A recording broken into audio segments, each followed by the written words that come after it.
My dad would come down in the middle of me making videos and him saying, go get a job. I don't care if you go work at the gas station. What changed his mind was that after the 14 months in between jobs, I slammed down a contract where my salary went up 67%.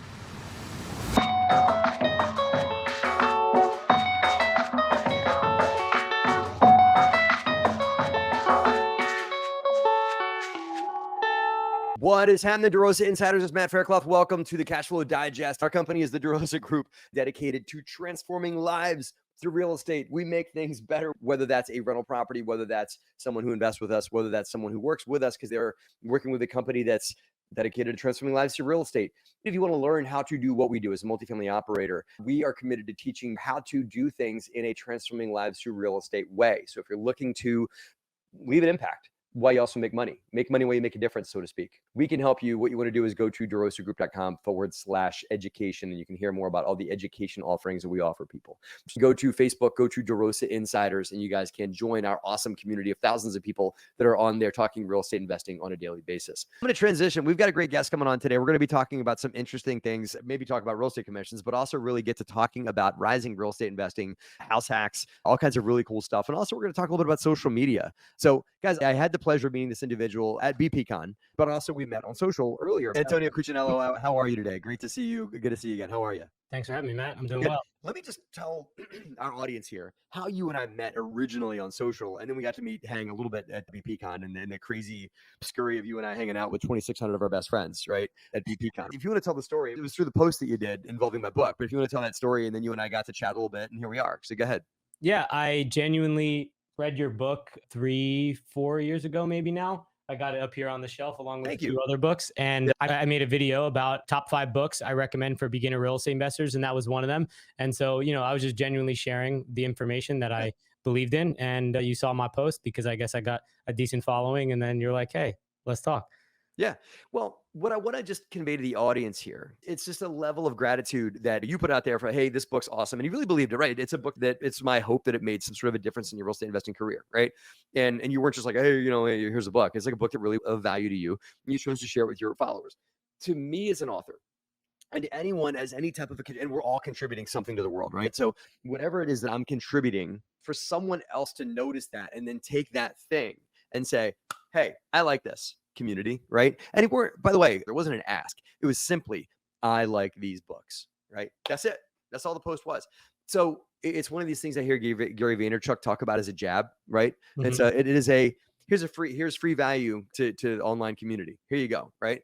And what I want to just remind our audience here of is that it's a great thing to do to just offer up something that's free to your community, but also if you can tag someone else that you're looking to either become friends with or that you just really respect or whatever it is in the world. It's a great way to show gratitude to them. And if they're smart enough, they're going to realize, hey, that person did a no ask promote of a thing that I did. And I was very grateful to see that. So for those of you guys watching, if there's someone you respect in whatever industry you're in or whatever world you're in, give them a no ask shout out on your social community. I don't care if you have 2 followers or thousands and thousands of followers like Antonio does, right? It doesn't matter. Just give them a no ask, no, not looking for kickbacks. Believe it or not, if you guys buy Raising Private Capital online, he doesn't make any money at all.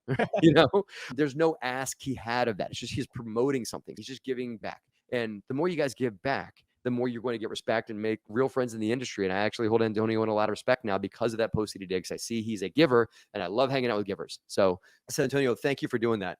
Let's get back into your story. So you're a real estate investor, right? Mm-hmm. Tell me like your origin story. How'd you get into the real estate investing world? How long you been doing it? Yeah, I graduated college in 2015 as a software engineer, and I got my first job. I just thought that was going to be like my path. I was always told like, get a job, whatever. I'm Italian. My parents born in Italy, so very strict Italian culture parents. The only options I had were doctor, engineer, lawyer.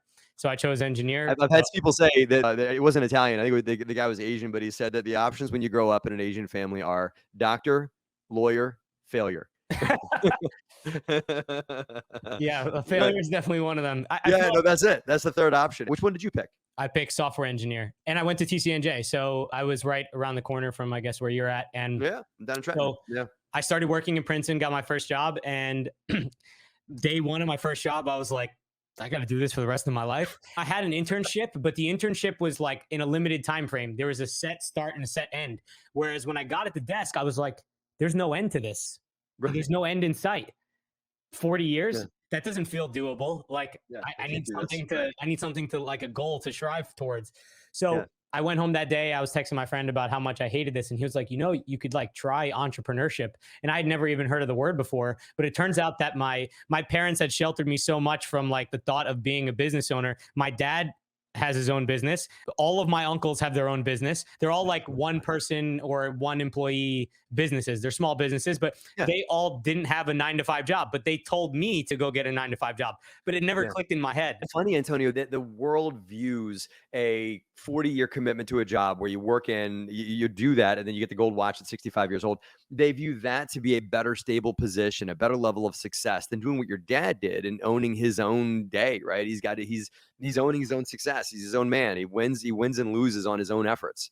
Exactly. Yeah.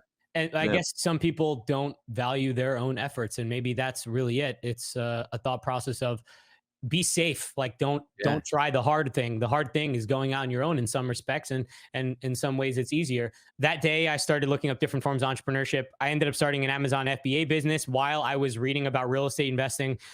How many days into your job are you doing this now? This is day one.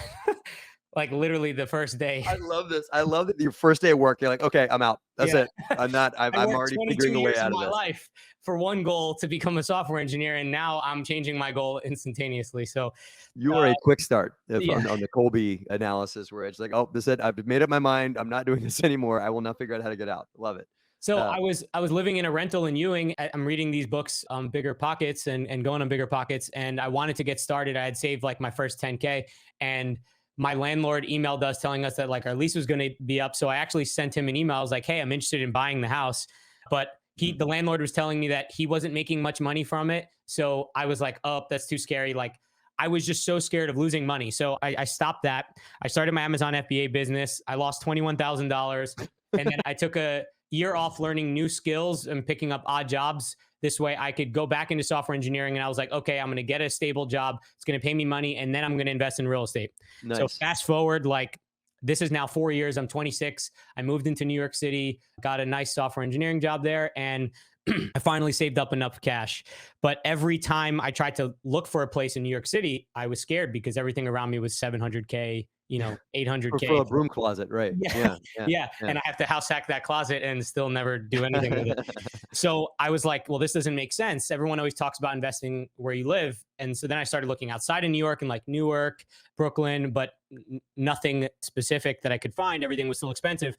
And it wasn't until I remembered, oh, I went to college in Ewing and I tried to do this there and I looked. And so the prices were low. So I started going to Ewing every weekend, looking at properties, analyzing every single day. And after putting in like 9 offers, I got 2 accepted. 1 fell out of contract. And then my last one, I got accepted. And that was my first deal. It was 195K triplex in Ewing, New Jersey, fully rented. It was rented for 2,600 and the numbers worked. Love it. What street was it on? Prospect. I remember I at one point I had 115 units in Mercer County.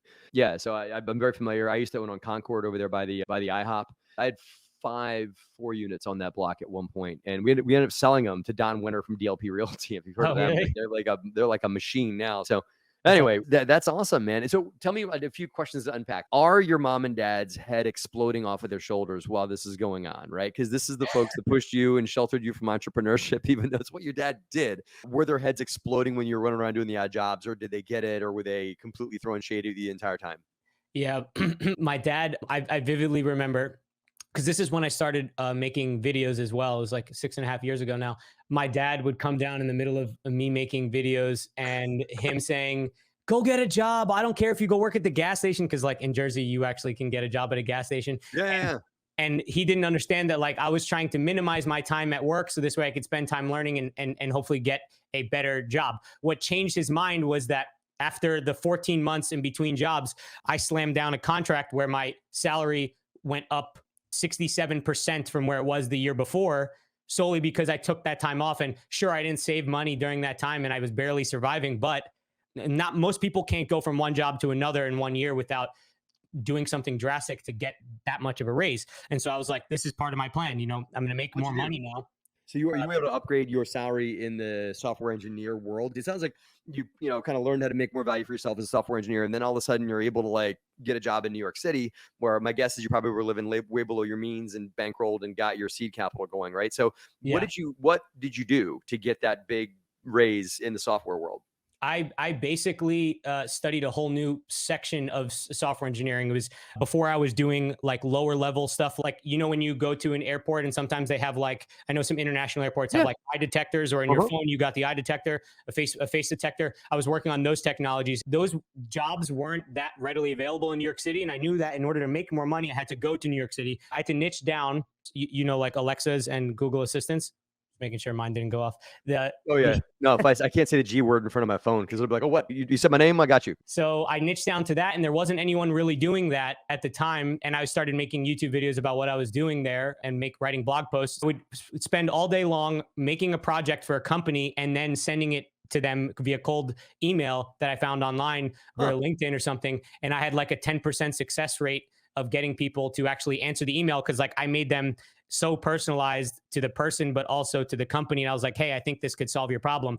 Eventually, I got a job at NBC. And so that Oh, one, they paid a lot more. It was it was a bigger company, and it allowed me to move to New York City. And in New York City, I lived with 5 roommates, which is kind of in a unheard of, one I bedroom, guess. right? There was only 2 rooms in the house that had windows. The rest did not.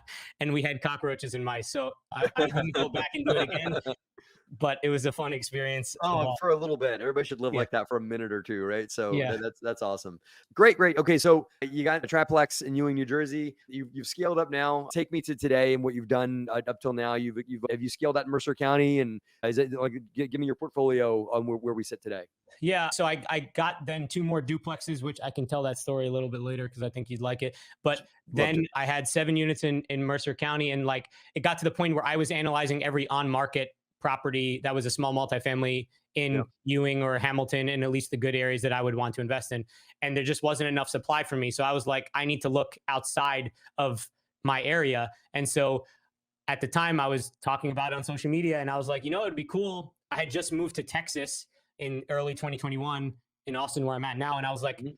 it would be cool if I needed my car down in Texas. It'd be cool if I just like went around to all these different markets I wanted to check out, and I recorded videos. And so I did a road trip No series where I way. planned up meeting up with agents, looking at properties, and I ended up buying one in Little Rock and one in Akron, in a suburb of Akron, Ohio. And I had another one under contract in Memphis, but that one fell through. So that was challenging because I ended up splitting my focus too much all at once. I had Yeah. 3 properties under contract, 3 different real estate agents, 3 different contractors, all that. So then I ended up now focusing more on Akron, and that's where I've spent the last, I guess, year or so trying to get some small multifamily homes. And so now I have 18 units, Hmm. and I got a single family in Cape Coral, Florida. So I'm pretty spread thin, and I don't want to go any more thin, but I think I find fun in going to new areas, experiencing it, but also like showing people that it's possible to be done Mhm. in multiple areas. It's probably not the best for having deep market knowledge, but it's good for having access to more deals. I was gonna say no more road trips for you, but Yeah. how did those videos do where you were hitting the road, shooting video? Were you posting them on YouTube? I did some YouTube, but it was primarily TikTok and Instagram. And I went live a lot on TikTok while I was in the areas that I was in. That's awesome. We'll get to social media in a second here, like why you've got such a ginormous social media followings because it's relevant, right? Like people want to know about Little Rock. They want to know for me about like why would I consider investing in Memphis or whatever, right? So let me watch this video from this awesome dude that's going to go and like in a couple of minutes show me about real estate investing in Memphis. That sounds really interesting. Yes, I'm in. I'll watch, right? So maybe that's what that turns into. You dropped the hint out there. So tell me the interesting story about the 2 duplexes in Ewing before we move on. Yeah, so that was November 2019. And now let's fast forward to like February 20. Immediately after that first deal, I was like, how do I get another one? But I just spent all my 30K on that. And my dad and my brother last second decided to partner with me, even though the whole time they were like, oh, this is too risky, whatever. 10 days before I closed, I switched from an FHA to a conventional, and they ended up partnering with me. So now, Your father that's come all the way around. Now your father's your business partner who exactly. was like, how dare you quit your job in software engineering? And now he's like, hey, Antonio, tell me more about this. I Exactly. love it. Sometimes it takes someone to like push the barrier for other people to see that, hey, this is what we really should be doing. So I I was like, I don't know where to get the money. So I read the book, Raising Private Capital. And in that book, you talked about having people take out HELOCs or cash out refinances. And in the back of my head, I was like, holy crap, my dad owns his house free and clear, and this thing's got to be worth, something decent. Let me see if I can convince him. My dad hates debt. He absolutely despises debt. I was like, so I proposed something to him. I said, look, I have a high paying job. Let me co-sign on the loan with you, because he does not show much income from his business. So I said, let's co-sign on a loan. We'll do 300K. We'll take the money out. I'll buy a few properties with it. We'll fix them up, rent them out. And then in a year later, I'll give you the money back. Okay. So I convinced him to, against my mom's will. I just had to talk to him on the side. And we signed the mortgage. I put offers in on a few duplexes in March 2020. But at that point in time, the market was pretty hot until COVID hit. So I put lowball offers on these 2 duplexes, one in Hamilton, one up the street on Greenland in Ewing. So it was right next to the Prospect property. And my offers were like 140 and 135. And the going offers were like 180 or something. So I wasn't getting them accepted. So COVID hit, and I get a call from my real estate agent, and my agent says, everyone backed out. If you want, they're willing to take your offers as backups. And at the time, I remember I'm looking at the TV, and the TV's talking about how the stock market just went down 30-40%. And I'm not going to lie. I was like, this is my dad's money on his house. Like, I don't want to lose money. That's for sure. But the only phrase that kept coming in my head was, the time when everyone else is scared is the time when you need to buy. So, or it's like blood in the streets, or it's Warren Buffett. Yeah. I'm going to butcher it. So you're seeing things go one way, so it's kind of run the other way, right? Yeah. So go for it. That's what made me feel confident. So I got these properties at 135 and 140. And, today the 135 one is probably worth 240. And the other one is worth, it appraised in June of 2020, in May of 2021 for 215. So it's probably at least 245, 250 by now. So those were the best deals I've done, because I got them on market below value at the time. And then COVID happened, which was just pure luck that they appreciated significantly, and rents appreciated significantly in those areas. So they were cash flowing when I bought them, and now they cash flow even more. And I came in with none of my own money. It was using my dad's money from his mortgage. That all I had to do was say, hey, I'll co-sign. And love that. Fast forward a year later, when it came time to refinance, my dad actually had COVID. He's a contractor. He has arthritis in his entire body, but COVID hit him so bad that like he couldn't walk. So I called him and I was like, look, it's time for us to refinance. We could either refinance and pay off that house, and you can have a house free and clear again, or we can refinance these properties and keep going. And I think it was the fact that he was like, crap, I'm 60. I'm not going to be able to do this for forever. We need to figure this out. And I'm currently not capable of working. Yeah. Like, let's do it again, against my mom's will. So that's basically what I'm doing is I'm building my dad's retirement account, and then my mom's, and then I'm trying to build wealth for my family long-term. So I did the same thing for mine, brother. Just That's so you know, awesome. like you and I have very similar paths, and that like investing in the same playground. I was just a couple blocks away from you. Yeah, I'm curious how far away my properties on Concord were, and I probably flipped about 4 dozen houses. A few on Prospect and Parkside are the 2 like main thoroughfares of Ewing, and that. So I did a bunch of deals on those over the years, right?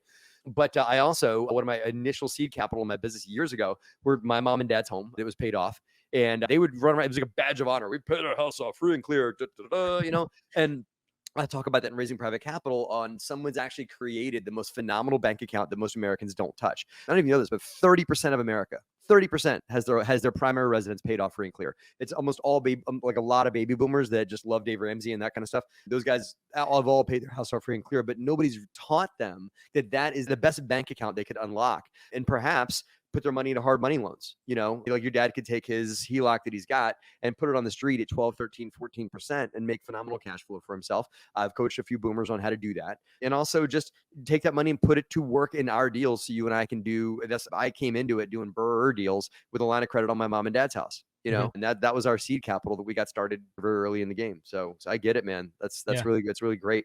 So as we're winding down here, I want to just talk. We talked in the beginning of the show about how to really, really boost your social media presence. And before we get into your social tips, give us the stats. Your IG, TikTok, followers on all your social channels for credentials. Yeah, on YouTube, I have 7,300 subscribers. Awesome. Facebook, I have 32,000. Instagram, I have 188,000. And then TikTok, I have 649,000. You have 188,000 on IG. Yeah, 188,000 on And Instagram. so for those that want to leverage as you have social media to build your brand, make people aware of what you do, perhaps raise capital and whatnot through social media, give us a few tips on how people can do that. So before I was doing real estate content, I was just talking about whatever the hell I was learning. So whether it was my first video was literally me taking 10x rules by Grant Cardone and just talking about what I learned inside the book. Now, no one watched me for those first like 4 years because I didn't really have a niche. So when I started learning about real estate, I kept having the same problem. I don't know where to start. It feels overwhelming. It feels scared. And I would go to Bigger Pockets every day and see other people ask the same question. And I was like, holy crap, if I can figure this out, then I can help all these people doing it, because clearly it's a large problem that other people need. Real estate feels overwhelming for someone in their 20s. They don't want to lose all their money. So I just started talking about the thing that I was doing Yeah. while I knew that there was a problem that a lot of people needed. So it was unique to me, the problem. Well, clearly not, because other people, do it, but I felt I was uniquely positioned to solve the problem. So, and then in every single video, I tried to make the information as clear, as actionable, and as easy to understand as possible. That's another thing that I feel like separates me from a lot of the like real estate gurus, you could say, are kind of just talking about how much money they made, but not actually showing the things that they did to make the money. Like, I analyze X properties, or this is how you analyze properties. This is how you analyze a market, that kind of thing.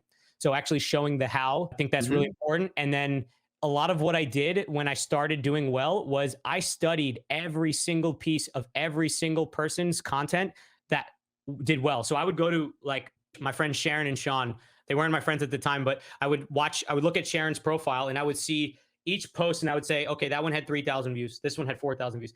That one had 50,000 views. Let me click on that one and see what they said, what was being shown on screen. Did they use a sound? I was breaking it down like an engineer would. And I have a whole spreadsheet with every single video. And so that helped build like similar to an AI model, a model in my brain of what works, what doesn't work. And I tried to use that as a jumping point now to then make content down the line. So moving forward to that, those are some great tips. Thank you. I want to leave it with this because you've told me about like a really interesting concept that you're working on for your next initiative, about this whole thing with, renos to house hacks and everything like that. Can you tell us a little bit about that? Like what your next mountain that you're climbing is? Yeah. So starting a company where I'm buying small multifamily homes, fixing them up, renting them out, and selling them to people who want to start house hacking. It's going to be called House Hack Helpers. And the goal is to help people get started by house hacking a property, because I think right now, especially in a high interest rate environment, house hacking is going to be one of the best ways to get started, because as cost of living has gone up everywhere, to keep your cost of living low, house hacking is a great way to do that, which allows you to save, which allows you to put more money aside for your next property as well. So you get some experience while doing that. I love that. Love that. I think that I think you're really onto something. I think a lot of people are going to be using house hacking as a vehicle. House hacking is actually a great way to make interest rates not matter, right? Because if I'm living in the property and I've got tenants that are paying me for their living space, whether that's through a multi or them living, as my buddy Craig Krulop did, the author for Bigger Pockets about house hack, where he would live in one side of a bedroom and have a curtain going on with somebody else on the other side, right? The compliment I have for that is, and I got started in house hacking as well, in a 3-bedroom, 2-bath, where I lived in one bedroom by myself and 2 other rooms rented out to 2 buddies of mine. House hacking is a phenomenal entry point.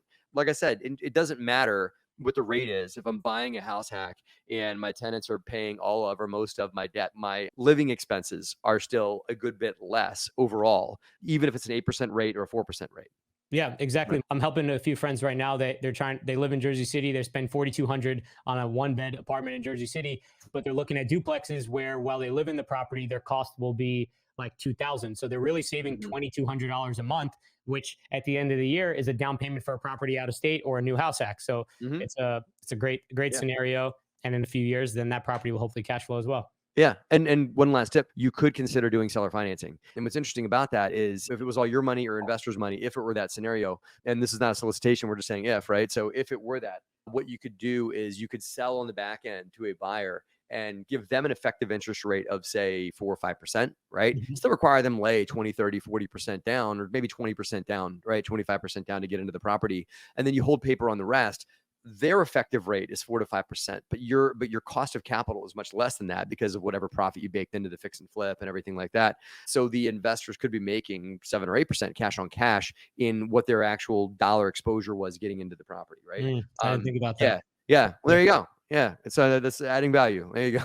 Appreciate it. So I see you got your Instagram there, but for people that are watching or listening here on the podcast, how can people keep in touch with you? How can people follow up with you to hear more about what you're up to these days? Yeah, you can follow me on Instagram, TikTok, YouTube, Facebook at InvestStarters, INVESTARTERS, or you can follow us at House Hack Helper because someone took House Hack Helpers a few days before I was able to. So, literally, like it was free and I decided on everything and then it's gone. Antonio, awesome conversation. Love to have you back on once you get one of those deals going. Love to hear more about that House Hack Bridge project that you're working on. I really love to hear more about that. And thank you for joining us on the Cash Flow Digest. Thanks for having me, Matt. It was good hanging out. All right, see you. Great conversation. Just to recap, what I heard there from Antonio is that there's awesome ways to add value in whatever ways that you see fit. And you got to keep talking to people about what you do. Antonio talked to his brother and his dad about real estate investing. They're kind of throwing shade at him originally, but then they came in and joined him as investors later in his career. Also, just make sure that you broadcast your day-to-day. You don't have to have hundreds and hundreds of thousands of units of multifamily or real estate before you start broadcasting your journey. You're actually maybe more relatable if you've just got a few units. So anybody that's just getting going into this space or doesn't think that they've got enough to say, I challenge you on that. People that are going to be watching your feed are going to be just like you, people that are facing the same challenges that you are. So put your real journey in real estate investing out there on social now, and people will find it more relatable. And you could end up like Antonio with lots and lots, hundreds of thousands of people watching him on social. Guys, that's what we got for the Cash Flow Digest today. Thank you for watching. Thank you for listening. If you guys are listening to this program on Spotify, please take a minute right now and give it a positive review. Thank you, guys. And if you guys are watching live on this channel, have a phenomenal weekend. See you guys next week.